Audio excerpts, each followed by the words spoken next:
Question 50. How are believers to respond to unbelievers? By holding out the gospel to them in both word and deed. How are believers to respond to unbelievers? By holding out the gospel to them in both word and deed. So let's look at word there. Acts 1, verse 8. What do you think it means to be a witness?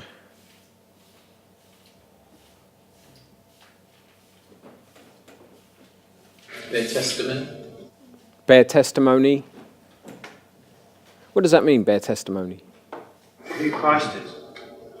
What's that? To witness to about who Christ is. Mm-hmm. But what does that actually mean, to bear testimony? So you would say that you were around when a situation took place, and you're then passing that on to somebody else, saying that I was there when this happened, and this is what happened.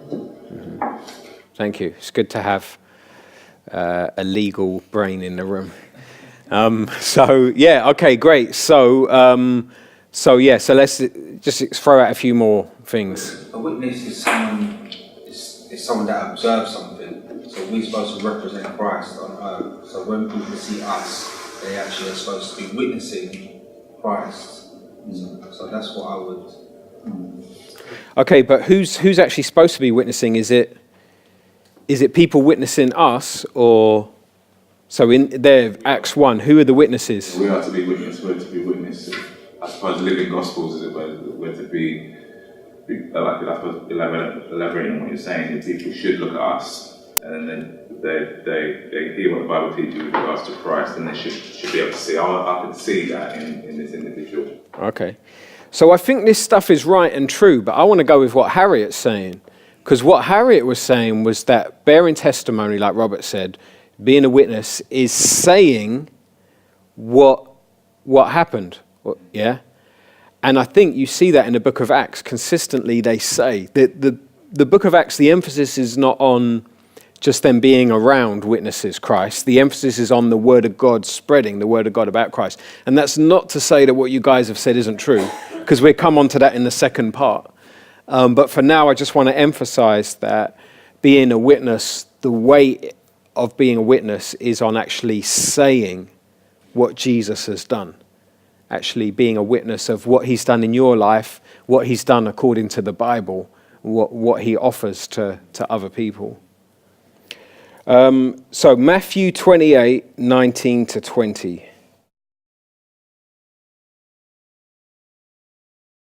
What does Jesus want us to do to unbelievers? Baptize them and teach them. Make disciples. So keep going, there's more there. Make disciples by baptizing them and teaching them all that he's taught them. Okay, yeah, great. Okay, so how are believers to respond to unbelievers? By holding out the gospel to them in word. Maybe I should take out the word both there, so it's easier to pause at this point, because when I say in both word and then stop, it doesn't make sense. Okay, so now let's go to word and deed. By holding out the gospel to them in both word and deed. Let's look at 1 Peter 2:12.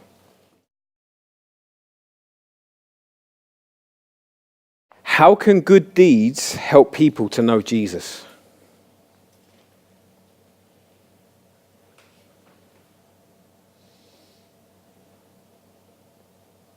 They'll inquire as to why you're different to the world. They'll want to know. Not many people would do that. Why have you done it? And you can then tell them, because I'm a Christian, this is what Jesus requires of you. Yeah, it backs up your testimony. So your witness is backed up by your good works. So the change is not just an external expression of words, but it's an internal heart change, which is manifested in you doing these good works and good deeds. So the good deeds back up the gospel that you've told people, right? Mm-hmm. And in turn, it also glorifies God. It glorifies God. It shows how glorious God is, which then helps communicate the gospel message as well. It if it changes you, obviously what's caused this change is God. So that is the witness that God is the glory. That's where God gets his glory from. Thank you. How are believers to respond to unbelievers? By holding out the gospel to them in both word and deed. Now, you've got a diagram here, and you can see the diagram is expanded. You've still got your two communities. You've got the believing and the unbelieving community. You've got the hostility from the unbelieving community to the believing community. But the believing community now is reaching out with their hands to the unbelieving community. And they're reaching out with the what? The gospel. And in that diagram, you can see it says mission of the seed. So this is from the PowerPoint that I use when I teach a sermon series on seed theology. And I was saying that there is the mission of the seed. You can do a biblical theology of the mission of the seed. We're going to do this when we do the mission module. We're going to look at this mission of the seed. From Genesis 3:15, there's God's offspring. And this offspring has a mission. And you can trace it through Scripture. And we see clearly in the New Testament that our mission is to spread the good news of Jesus. So what we're saying here in the Catechism is be firmly in your believing community, be firmly in your church community, and from that base, reach out to non-believers with the gospel. And practically, that's often going to mean reaching out to them in twos with another Christian, or even reaching out in tens or whatever, but in a sense that instead of being a lone ranger reaching out on your own and ending up spending more time in the unbelieving community and gradually backsliding, instead you do it from the context of your church community. And what might be some of the practical benefits of that? Let's say you're trying to reach out to one of your friends. What are some of the practical benefits of your friends meeting other people at your church? They come under the church's influence more. So they start coming under the church's influence, and so explain that. What do you mean? So what I mean is that if you're reaching out to church, they will start seeing more and more Christians living together, how they love one another. Instead of you reaching out by yourself and you're seeing how the unbelievers do, and then you get influenced by them. So your style of life is more influencing that person. They're more likely to come along to more events, see other Christians, to meet other friends, other people who are Christians, instead of it being the other way around. It's that positive peer pressure. Yeah. That's deep. So what you're saying is, if they start hanging around with the church more, the church has more influence than you as an individual. Because you as an individual is more likely to partake in what they're doing, in the end. So when you're on your own, you're more likely to start being influenced by your friends. Yeah, start cussing them and stuff. That's what usually happens. That's true. But if you see, you'll see, like, if unbelievers come into the church, they see the church people feel more closer together, and they feel like, oh, I want a bit of that. So that's how they would probably come to faith, seeing how the church grow together, how they're family orientated. But some people don't have that, so if they're coming into the church family, they'll see that, and that's what they want more. So it helps the church grow. Excellent. So Stacey, you've just said in a very clear way what theologians say when they say the church is the apologetic of the gospel. But you said it in a much better way. So thank you for that. Any other thoughts on this? I think being able to identify, relate with you better, because when you bring your other Christian brothers, they come from different cultures and backgrounds, so they're able to add a different perspective and stuff. So non-Christians don't think, oh, that's just you, because that's just the way that you are based on your culture and your background. They're saying that, your brother's the same like you, but he comes from a different context. So another way of saying that, I suppose, could be saying you're not Jesus. So if your friends only know you, they're not fully getting to see Christ. They will see aspects of Christ mirrored in your life as you become more like Christ each day. But when they start meeting other people in the church as well, they're seeing other people who reflect Christ in different ways. So if someone only knows me and they're a non-Christian, they know all my faults and that. And they might think, Christians, man, they're like, and they think of all the faults that I have. But then they come to New Life Church, they see other people who don't have those same faults I have. And so then they get a better idea of who God is. Robert, you got something? You look like there's something that... No? Anything else on this? Because I think it's... Yeah, Adam. So I think it's a great way for them to really just experience that supernatural love of Christ that is completely just absent in the world. You know what I mean? When I think about my experience in church and coming to church for the first time, and you're able to, you know, so the Bible talks about, you know, you know them by the love that they have for one another. And you just see the love that Christian brothers and sisters have for each other and the way they deal with one another. I mean, even in the midst of conflicts and stuff like that, it's not normal. It's completely distinct from any kind of love or emotion that is present in the world. And I think that's a really powerful thing. Mm. Yeah, thanks for that. So I think that's John 17, right? Could you read out John 17? I've got here John 13:35, which says, "By this everyone will know that you are my disciples if you love one another." Great. I don't know if that's the one that you... Thanks. So here are the application questions. Are you doing this? So the question is, are you holding out the gospel to unbelievers in both word and deed? And then, are there people we can pray for? So at this stage in the Catechism, you start praying, getting people to start praying, if they're a believer, for non-Christians they know, and get them to start thinking about this mission of spreading the gospel. And then the next question is a tough one. Do your deeds match the gospel? Now, it's an important question, but we also got to think about works righteousness, and we've also got to think how someone might come away saying, my deeds don't match the gospel. And so what doctrine do we want to point them to? Maybe even a former catechism question. Grace. Grace, yeah. And can you think of a specific doctrine? Justification. So at this stage, I might say, well, that's good you've pointed out your deeds don't match the gospel. We need to pray about that. And at the same time, I would want to keep it Christ-centered by reminding them, question 19, about how we've got Christ's righteousness, so that people don't come away with like a works righteousness thing. So if you could just turn to the person next to you and then just do those questions and then pray together.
Okay.